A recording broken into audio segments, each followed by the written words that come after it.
इस कविता का जो विषय है, वो जो शब्द है, असल में उस पर कविताएं नहीं लिखी जा सकती। दुनिया की किसी भी कलम में इतनी ताकत नहीं है कि वो मां पे कविताएं लिख सके। मैं तो बहुत छोटा कलमकार हूं, मैं मां पे क्या कविताएं लिखूंगा। मैंने एक कविता सिर्फ ये लिखी है कि जब मां हमारे पास होती है तब शायद उसके होने का एहसास नहीं होता। जब मां नहीं होती तब जिंदगी क्या होती है, बस मैं ये कहना चाहता हूं। तब आप सुने उस कविता को। एक बहुत छोटी सी कहानी उस कविता के शुरू में कहता हूं। एक जंगल में एक संगीतकार मृदंग बजाता था। मृदंग ढोलक की तरह एक वाद्य को कहते हैं। और जब मृदंग बजाता तो एक बकरी का बच्चा वहां रोज आके खड़ा हो जाता। एक दिन सर ये कैमरे जो भी हैं बंद कर दें प्लीज, फॉर गॉड सेक। बकरी का बच्चा वहां खड़ा हो जाता आके, तो मृदंग जो बजाता था संगीतकार, उसने उस मेमने से एक दिन पूछ लिया कि यार तुझे क्या मेरा सुर, मेरी ताल, मेरी लय बहुत अच्छी लगती है जो तू रोज यहां चला आता है। वो बोला मैं नहीं जानता कि आप क्या बजाते हैं, न मुझे सुर की समझ, न ताल की समझ, न लय की समझ। मैं तो बस इतना जानता हूं कि इस ढोलक पे, इस मृदंग पे जो चमड़ा मढ़ा है वो मेरे मां के बदन से आया है। क्या बात है, बहुत अच्छे, वाह। जब उस पे थाप पड़ती है मैं आके खड़ा हो जाता हूं। बहुत अच्छे, वाह। मेरी कविता मां के न रहने पे भीतर से पड़ी हुई थाप की कविता है, तब सुनाना चाहता हूं। इस कविता में अगर आपके आंसू बाहर की दुनिया की यात्रा करना चाहे तो रोकिएगा मत। अगर आपको ठीक लगे, जैसा कहता हूं जब मां नहीं होती तब जिंदगी क्या होती है। एक मुनव्वर राणा साहब का शेर उधार लेता हूं कि किसी के हिस्से में मकान आया, किसी के हिस्से में दुकान आई, मैं सबसे छोटा था, मेरे हिस्से में मां आई। क्या बात है, वाह वाह, बहुत अच्छा। तब कहता हूं कि कल जब उठकर काम पर जा रहा था तो अचानक लगा कि कोई रोक लेगा मुझे।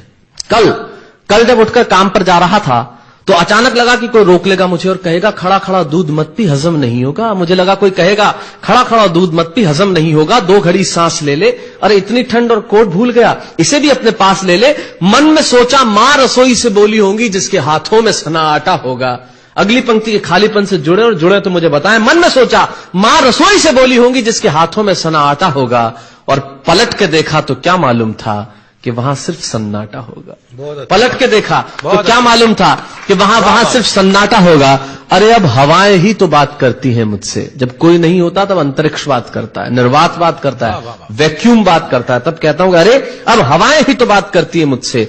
लगता है जब जाऊंगा किसी खास काम से तो कोई कहेगा दही शक्कर खा ले बेटा, अच्छा शगुन होता है। कोई कहेगा गुड़ खा ले बेटा, अच्छा शगुन होता है। पर मन इसी बात के लिए तो रोता है कि सब कुछ है मां, सब कुछ। जिस आजादी के लिए तुझसे मैं सारी उम्र लड़ता रहा। आपने अपने बचपन में देखा होगा, माए हमें टोकती है, यहां मत जा, वहां मत जा, ये मत कर, वो मत कर। तब हम आजाद होना चाहते हैं, और आजादी की कीमत कितनी बड़ी देनी पड़ती है। अगर कम शब्दों में मैंने ठीक बात कह दी हो तो इसका एहसास मुझे जरूर कराइएगा कि सब कुछ है मां, सब कुछ। जिस आजादी के लिए तुझसे मैं सारी उम्र लड़ता रहा वो सारी आजादी मेरे पास है। फिर भी न जाने क्यों दिल की हर धड़कन उदास है।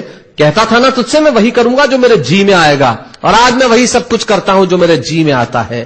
बात यह नहीं है कि मैं जो चाहूं कर लूं, मुझे कोई रोकने वाला नहीं है।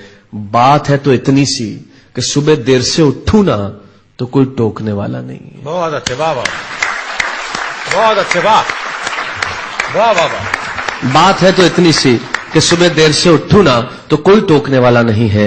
रात को देर से लौटूं तो कौन नाराज होगा भला, कौन कहेगा बार बार कि अब कहां चला। आप ही के जिंदगी के कुछ दृश्य चुराता हूं और आप ही को सौंपता हूं। रात को देर से लौटूं तो कौन नाराज होगा भला, कौन कहेगा बार बार कि अब कहां चला। दोस्तों के साथ घूमने पर उल्हाने कौन देगा, मेरे वो तमाम झूठे बहाने कौन देगा। सच कहा साहब, गम की चोटें जख्मों पे फौलाद से ज्यादा क्या होगी, और मां की दौलत दुनिया में औलाद से ज्यादा क्या होगी। तब कहना चाहता हूं कि रात को देर से लौटूं तो कौन नाराज होगा भला, कौन कहेगा बार बार कि अब कहां चला। दोस्तों के साथ घूमने पर उल्हाने कौन देगा, मेरे वो तमाम झूठे बहाने कौन देगा। कौन कहेगा कि इस उम्र में क्यों परेशान करता है। हाय राम, ये लड़का क्यों नहीं सुधरता है। पैसे कहां खर्च हो जाते हैं तेरे, क्यों नहीं बताता है। सारा दिन मुझे सताता है, रात को देर से आता है, खाना गर्म करने को जागती रहूं, खिलाने को तेरे पीछे भागती रहूं, बहाती रहूं आंसू तेरे लिए।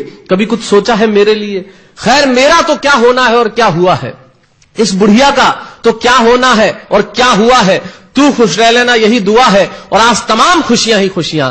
जीवन में जो सर्वश्रेष्ठ एक पंक्ति जो ईश्वर ने मुझे सौंपी वो मैं आपको सौंपता हूं।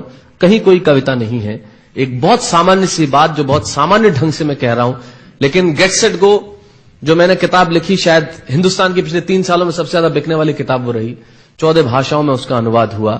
वाह वाह में मैं रोज टीवी पे बोलता हूं, मेरे लाखों लफ्ज कुर्बान करता हूं सिर्फ उस एक पंक्ति पे जो ईश्वर ने मुझे सौंपी, और कहीं कोई कविता नहीं है, आप ही का भाव आपकी उठा को सौंपता हूं और देता हूं, और जिस विश्वास के साथ मैंने लिखा उस विश्वास के साथ आपको देता हूं कि मेरा तो क्या होना है और क्या हुआ है, इस बुढ़िया का तो क्या होना है और क्या हुआ है, तू खुश रह लेना यही दुआ है। और आज तमाम खुशियां ही खुशियां, गम ये नहीं है कि कोई ये सब खुशियां बांटने वाला होता, पर कोई तो होता जो गलतियों पे डांटने वाला होता। बहुत अच्छे, वाह वाह वाह वाह, बहुत अच्छे, वाह। गम ये नहीं है कि कोई ये सब खुशियां बांटने वाला होता, पर कोई तो होता जो गलतियों पे डांटने वाला होता। और अंतिम पंक्तियां देता हूं कि तू होती ना तो हाथ फेरती, कभी सर पर या हल्के से बाम लगाती, आवाजें दे देकर सुबह उठाती, दिवाली पे टीका लगाकर रुपए देती और कहती बड़ों के पांव छूना आशीर्वाद मिलेगा, कपड़े मत फाड़ना, अगला कपड़ा अगली दिवाली को सिलेगा। बहन को सताता तो तू चांटे मारती, बीमार पड़ता तो रो रो के नजरें उतारती,